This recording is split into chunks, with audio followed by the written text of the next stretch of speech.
Situasi mulai memanas.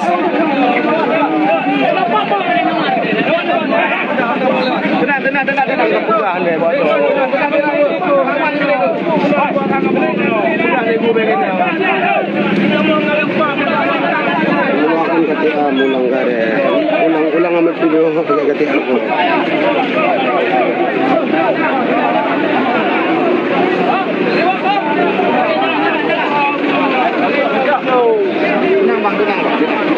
Tenang bang. Hana panah kabu panah. Awak teh panah itu mah itu.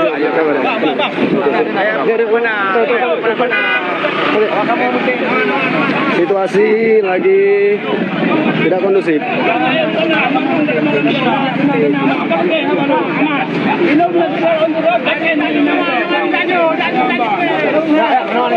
Oke, siap.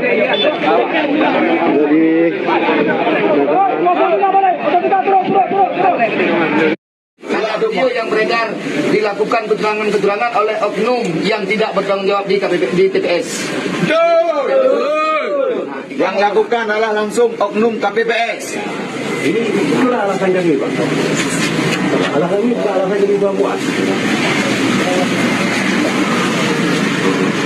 Kami sudah melaporkan ke Samadi. Kami sudah melaporkan juga.